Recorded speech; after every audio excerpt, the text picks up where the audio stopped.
Welcome back to Whispers in the Warren.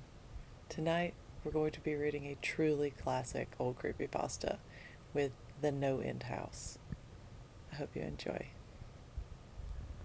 Let me start by saying that Peter Terry was addicted to heroin.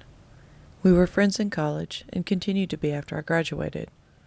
I specified that I graduated. He dropped out after 2 years of barely cutting it. After I moved out of the dorms and into a small apartment, I didn't see Peter as much. We would talk online every now and then when AIM was king in the pre-Facebook years. There was a period where he wasn't online for about 5 weeks straight. I wasn't worried. He was pretty notoriously flaky and a drug addict, so I assumed he just stopped caring. Then one night, I saw him log on. Before I could initiate a conversation, he sent me a message. "David, man, we need to talk." This is when he told me about the NoEnd House. It got the name because no one had ever reached the final exit. The rules were pretty simple and cliche. Reach the final room of the building and you win $500. There were 9 rooms in all. The house was located outside the city, roughly 4 miles from my house. Apparently, Peter had tried and failed. At this point, he was a heroin and who knows what the fuck else addict. So I figured the drugs got the best of him and he wigged out at a paper ghost or something. He told me it would be too much for anyone, that it was unnatural. I didn't believe him. I told him I would check it out the next night, and no matter how hard he tried to convince me otherwise, $500 sounded too good to be true. I had to go. I set out the following night. When I arrived, I immediately noticed something strange about the building. Have you ever seen or read something that shouldn't be scary, but for some reason a chill crawls up your spine? I walked towards the building, and the feeling of uneasiness only intensified as I opened the door. My heart slowed, and I let out a relieved sigh as I entered. The room looked like a normal hotel lobby decorated for Halloween. A sign was posted in place of a worker, and it read, "Room number 1, this way. 8 more to follow. Reach the end, and you win." I chuckled and made my way to the first door. The first area was almost laughable. The decor resembled the Halloween aisle of a Kmart, complete with sheet ghosts, animatronic zombies that give a static growl when you passed by. At the far end was an exit. It was the only door besides the one I entered, and I brushed through the fake spiderwebs and headed for the second room. I was greeted by fog as I opened the door to room 2. The room definitely upped the ante in terms of technology. Not only was there a fog machine, but a bat hung from the ceiling and flew in a circle. Scary.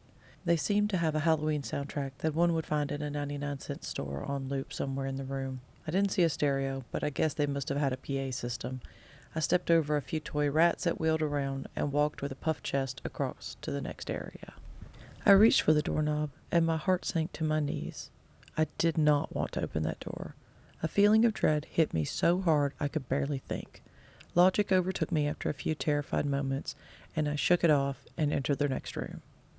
Room 3 is where things began to change. On the surface, it looked like a normal room. There was a chair in the middle of the wood-paneled floor. A single lamp in the corner did a poor job of lighting the area, casting a few shadows across the floor and the walls. That was the problem. Shadows. Plural. With the exception of the chairs, there were others. I had barely walked in the door, and I was already terrified. It was in that moment that I knew something wasn't right. I didn't even think as I automatically tried to open the door I came through, but it was locked from the other side. That set me off. Was someone locking doors as I progressed? There was no way. I would have heard them. Was it a mechanical lock that set automatically? Maybe, but I was too scared to really think, and I turned back to the room. The shadows were gone. The chair shadow remained, but the others were gone. I used to hallucinate when I was a kid, so I wrote off the shadows as a figment of my imagination. I began to feel better as I made it to the halfway point of the room. I looked down as I took my steps, and that's when I saw it. Or didn't see it. My shadow wasn't there. I didn't have time to scream. I ran as fast as I could to the other door, flung myself without thinking into the room beyond. As I closed the door, all light seemed to be sucked out and put back into the previous room. I stood there, surrounded by darkness, not able to move. I'm not afraid of the dark, and I never have been, but I was absolutely terrified. All sight had left me. I held my hand in front of my face, and if I didn't know what I was doing, I would have never been able to tell.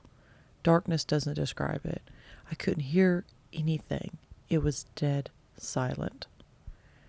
When you're in a soundproof room, you can still hear yourself breathing. You could still hear yourself being alive. Here, I couldn't. I began to stumble forward after a few moments, my rapidly beating heart the only thing I could feel. There was no door in sight. Wasn't even sure that there was one this time, but the silence was broken by a low hum. I felt something behind me. I spun around wildly, but could barely even see my nose. I knew it was there, though. Regardless of how dark it was, I knew something was there. The hum grew louder, closer. It seemed to surround me, but I knew whatever was causing the noise was in front of me, inching closer. I took a step back. I had never felt that kind of fear. I can't really describe true fear. I wasn't even scared I was going to die. I was scared of what the alternative could be. I was afraid of what this thing had in store for me. Then the lights flashed, and for 1 second I saw it. Nothing. I saw nothing. And I know I saw nothing there. The room once again was plunged into darkness, and the hum became a wild screech. I screamed in protest. I couldn't hear that sound one more minute. I ran backwards, away from the noise, and fumbled with the door handle. I turned and fell into room 5. Before I describe room 5, you have to understand something. I am not a drug addict. I have had no history of drug abuse or any sort of psychosis, short of the childhood hallucinations I mentioned earlier, and those were only when I was really tired or just waking up. I entered the NoEnd House with a completely clear head. After falling in from the previous room, my view of room 5 was from my back, looking up at the ceiling, and what I saw didn't scare me. It simply surprised me. Trees had grown into the room and towered above my head. The ceilings in this room were taller than the others, which made me think that I was in the center of the house. I got off the floor, dusted myself off, and took a look around. It was definitely the biggest room of them all, and I could even see the floor from where I was. Various brush and trees must have blocked my line of sight with the exit. Up until this point, I figured the rooms were going to get scarier, but this was a paradise compared to the last room. I also assumed whatever was in room 4 stayed back there. I was incredibly wrong.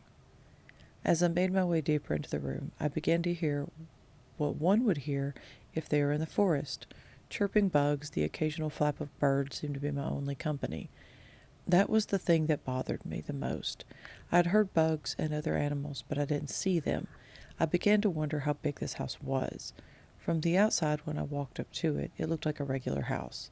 It was definitely on the bigger side, but this was almost a full forest in here.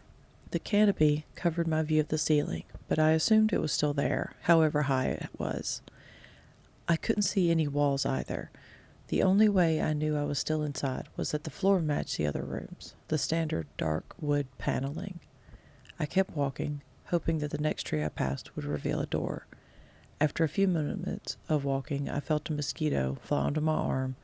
I shook it off and kept going. A second later, I felt about 10 more land on my skin in different places.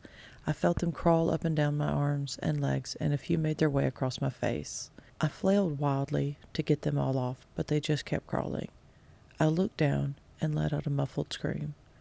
More of a whimper, to be honest. I didn't see a single bug. Not one bug was on me, but I could feel them crawling.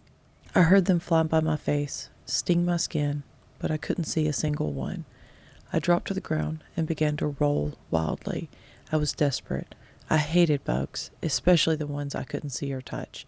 But these bugs could touch me, and they were everywhere. I began to crawl. I had no idea where I was going. The entrance was nowhere in sight. I still hadn't seen the exit, so I just crawled, my skin stinging with the presence of those phantom bugs. After what felt like hours, I found the door. I grabbed the nearest tree, propped myself up, mindlessly slapping my arms and legs to no avail. I tried to run, but I couldn't. My body was exhausted from the crawling and dealing with whatever it was on me. I took a few shaky steps to the door, grabbing each tree on the way for support. It was only a few feet away when I heard it, the low hum from before. It was coming from the next room, and it was deeper. I could almost feel it reverberating in my body, like when you stand next to an amp at a concert. The feeling of the bugs on me lessened as the hum grew louder. As I placed my hand on the doorknob, the bugs were completely gone, but I couldn't bring myself to turn the knob. I knew that if I let go, the bugs would return, and there's no way I would make it back to room 4. I stood there, my head pressed against the door, marked 6, my hands shakily grasping the knob. The hum was so loud I couldn't even hear myself pretend to think. There was nothing I could do but move on. Room 6 was next, and room 6 was hell. I closed the door behind me, my eyes held shut, my ears ringing. The hum was surrounding me. As the door clicked into place, the hum was gone. I opened my eyes in surprise, and the door I had shut was also gone. It was a wall now. I looked around in shock. The room was identical to room 3. The same chair, the same lamp, but with the correct amount of shadows this time. The only real difference was that there was no exit door, and the one I came in through was gone. As I said before, I had no issues previously in terms of mental instability, but at that moment, I fell into what I now know was insanity. I didn't scream. I didn't make a sound. At first, I scratched softly. The wall was tough, but I knew the door was there somewhere. I just knew it. I scratched at where the doorknob was. I clawed at the wall frantically with both hands, my nails becoming filed down to the skin against the wood. I fell silently to my knees, the only sound in the room, the incessant scratching against the walls. I knew it was there. I knew the door was there. I knew it was, if I could just get past the wall. "Are you all right?" I jumped off the ground, and I spun in one motion. I leaned against the wall behind me, and I saw what it was that spoke to me. To this day, I regret ever turning around. There was a little girl. She was wearing a soft white dress that went down to her ankles. She had long blonde hair to the middle of her back. She was the most frightening thing I had ever seen, and I know that nothing in my life will ever be as unnerving as what I saw in her. While looking at her, I saw something else. Where she stood, I saw what looked like a man's body, only larger than normal and covered in hair. His head was not human. His toes were hooves. It wasn't the devil, but at that moment it might as well been. The form had the head of a ram and the snout of a wolf. It was horrifying, and it was synonymous with the little girl in front of me. They were the same form. I can't really describe it, but I saw them at the same time. They shared the same space in that room, but it was like looking at two separate dimensions. When I saw the girl, I saw the form, and when I saw the form, I saw the girl. I couldn't speak. I could barely even see. My mind was revolting against what it was attempting to process. I had been scared before in my life, and I had never been more scared than when I was trapped in the 4th room, but that was before room 6. I stood there, staring at whatever it was that spoke to me. There was no exit. I was trapped in here with it. And then it spoke again. "David, you should have listened." When it spoke, I heard the words of the little girl, but the other form spoke through my mind in a voice I won't attempt to describe. There was no other sound. The voice just kept repeating that sentence over and over in my mind, and I agreed. I didn't know what to do. I was slipping into madness, yet couldn't take my eyes off of what was in front of me. I dropped to the floor. I thought I had passed out, but the room wouldn't let me. I just wanted it to end. I was on my side, my eyes open wide, and the form staring down at me. Scurrying across the floor in front of me was one of the battery-powered rats from the 2nd room. The house was playing with me at this point, but for some reason, seeing that rat pulled my mind back from whatever depths it was heading, and I looked around the room. I was going to get out of here.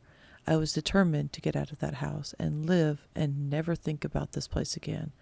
I knew that this room was hell, and I wasn't ready to take up residency.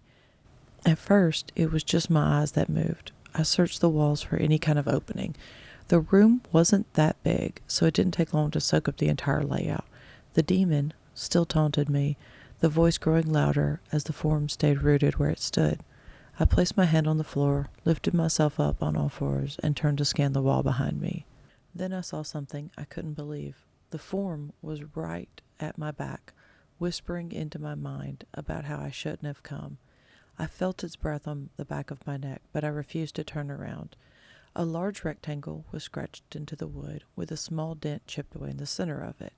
Right in front of my eyes, I saw the large 7 I had mindlessly etched into the wall. I knew what it was. Room 7 was just beyond that wall where room 5 was moments ago. I don't know how I had done it.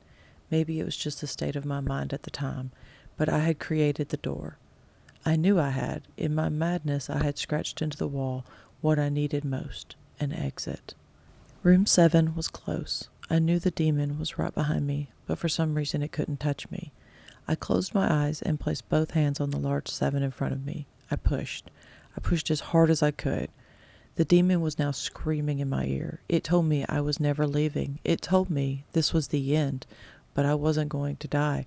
I was going to live there in room 6 with it. Forever.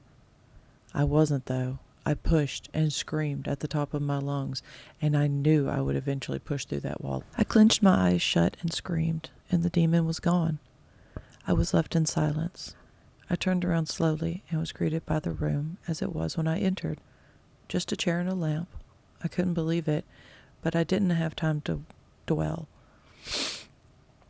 I couldn't believe it, but I didn't have time to dwell. I turned back to the 7 and jumped back slightly. What I saw was a door, but it wasn't the one I had scratched in, but a regular door with a large 7 on it. My whole body was shaking. It took me a while to turn the knob. I just stood there for a while, staring at the door. I couldn't stay in room 6. I couldn't. But if this was only room 6, I could not imagine what 7 had in store.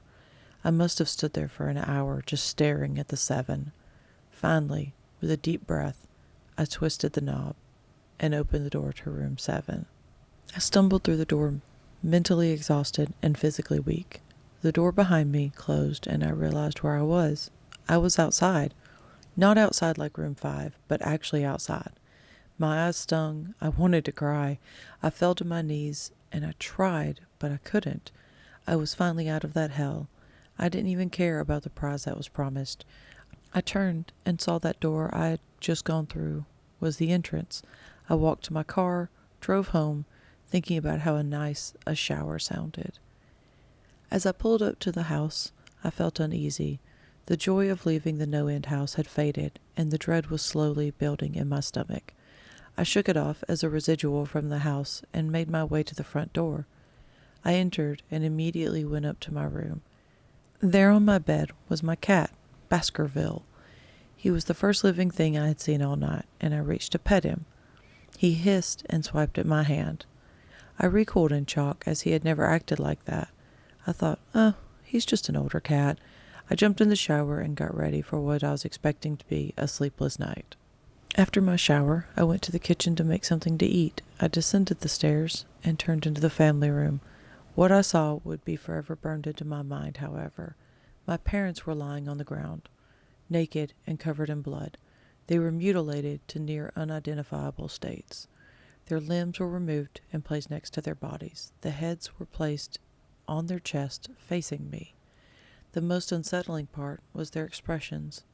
They were smiling, as though they were happy to see me. I threw up immediately, sobbing right there on the floor. I didn't know what had happened. They didn't even live with me at the time. I was a mess. And then I saw it. A door that was never there before. I was still in the house.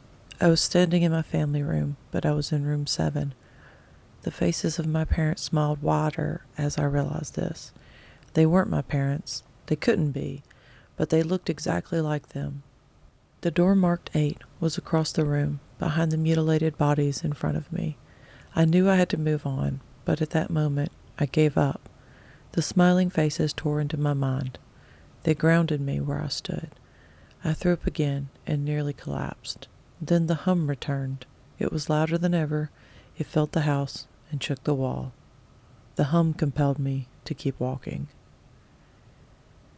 I began to walk slowly, making my way closer to the door and the bodies. I could barely stand, let alone walk, and the closer I got to my parents, the closer I became. to wanting to kill myself. The walls were now shaking so hard it seemed as though they were going to crumble, but still, the faces smiled at me. As I inched closer, their eyes followed me. I was now between the two bodies, a few feet away from the door. The dismembered hands clawed their way across the carpet towards me, all while the faces continued to stare. New terror washed over me, and I walked faster. I didn't want to hear them speak. I didn't want the voices to match those of my parents. They began to open their mouths, and their hands were inches from my feet. In a dash of desperation, I lunged towards the door, threw it open, slammed it behind me. Room 8. I was done. After what I had just experienced, I knew there was nothing else this fucking house could throw at me that I couldn't live through. There was nothing short of the fires of hell that I wasn't ready for. Unfortunately, I underestimated the abilities of NoEnd House. Unfortunately, things got more disturbing, more terrifying, and more unspeakable in room 8. Again, the room was a carbon copy of rooms 3 and 6, but sitting in the usually empty chair was a man. After a few seconds of disbelief, my mind finally accepted the fact that the man sitting in the chair was me. Not someone who looked like me. It was David Williams. I walked closer. I had to get a better look, even though I was sure of it. He looked up at me and had tears in his eyes. Please don't do it. Please don't hurt me. What? Who are you? I'm not going to hurt you.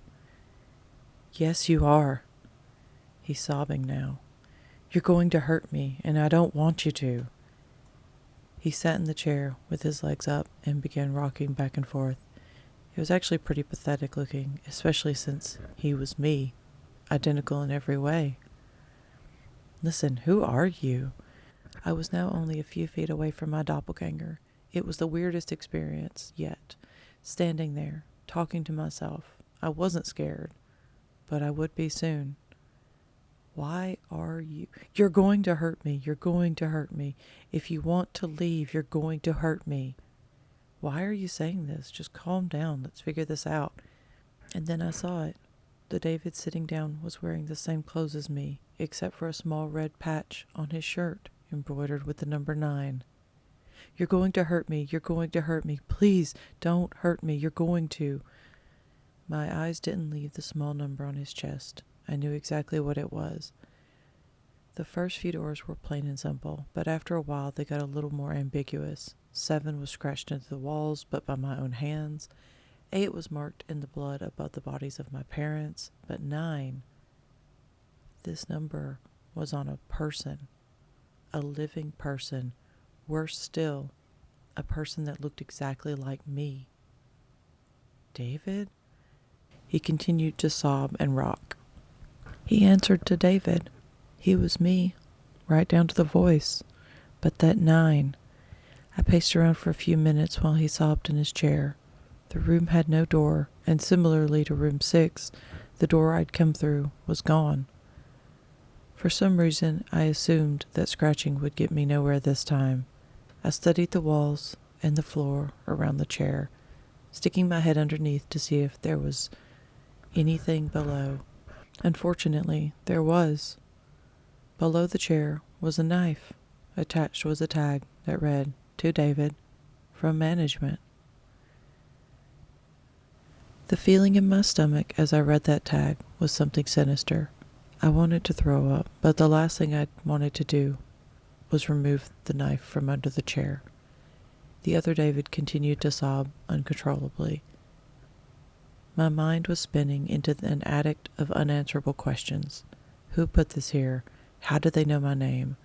Not to mention the fact that as I knelt on the cold wood floor, I also sat in the chair, sobbing in protest of being hurt by myself. It was all too much to process. The house and the management had been playing with me this whole time. My thoughts for some reason turned to Peter and whether or not he got this far. If he did, if he met a Peter Terry sobbing in the very chair, rocking back and forth, I shook those thoughts out of my head. They didn't matter.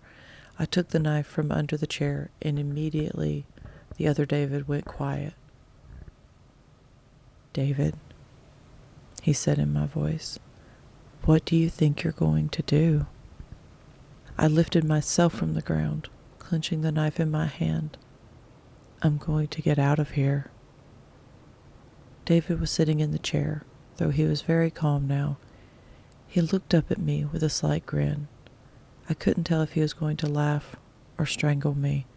Slowly, he got up from the chair and stood, facing me. It was uncanny. His height and even the way he stood matched mine. I felt the rubber hilt of the knife in my hand and gripped it tighter. I didn't know what I was planning to do with it, but I had a feeling I was going to need it. "Now," his voice was slightly deeper than my own, "I'm going to hurt you. I'm going to hurt you, and I'm going to keep you here." I didn't respond. I just lunged and tackled him to the ground. He looked up at me, terrified. It was like I was looking in a mirror. Then the hum returned, low and distant, though I still felt it deep in my body. David looked up at me as I looked down at myself. The hum was getting louder, and I felt something inside of me snap. With one motion, I slammed the knife down into the patch on his chest and ripped down. Blackness fell on the room, and I was falling. The darkness around me was like nothing I had experienced up to this point. Room 4 was dark, but it didn't come close to what was completely engulfing me. I wasn't even sure if I was falling after a while. I felt weightless, covered in dark. Then a deep sadness came over me. I felt lost, depressed, suicidal. The sight of my parents entered my mind. I knew it wasn't real, but I had seen it, and the mind has trouble differentiating what is real and what isn't. The sadness only deepened. I was in room 9 for what seemed like days, the final room, and that's exactly what it was, the end. NoEnd House had an end, and I had reached it. At that moment, I gave up. I knew I would be in that in-between state forever, accompanied by nothing but darkness. Not even the hum was there to keep me sane. I had lost all senses. I couldn't feel myself. I couldn't hear anything. Sight was completely useless here, and I searched for a taste in my mouth and found nothing. I felt disembodied and completely lost. I knew where I was. This was hell. Room 9 was hell. And then it happened. A light. One of those stereotypical light at the end of the tunnel things. I felt ground come up from below me, and I was standing. After a moment or two, gathering my thoughts and senses, I slowly walked towards the light. As I approached the light, it took form. It was a vertical slit down the side of an unmarked door. I walked slowly through the door and found myself back where I started, the lobby of the NoEnd House. It was exactly how I left it, still empty, still decorated with childish Halloween decorations. After everything that had happened that night, I was still wary of where I was. After a few moments of normalcy, I looked around the place, trying to find anything different. On the desk was a plain white envelope with my name handwritten on it. Immensely curious, yet still cautious, I mustered up the courage to open the envelope. Inside was a letter, again handwritten. David Williams. Congratulations! You've made it to the end of the NoEnd House. Please accept this prize as a token of your great achievement. Yours forever, Management. With the letter, there were 5 $100 bills. I couldn't stop laughing. I laughed for what seemed like hours. I laughed as I walked out of my car. I laughed as I drove home. I laughed as I pulled into my driveway. And I laughed as I opened my front door to my house. And I laughed as I saw the small 10 etched in the wood.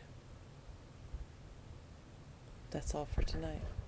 We'll see you next time on Whispers in the Warren. Good night.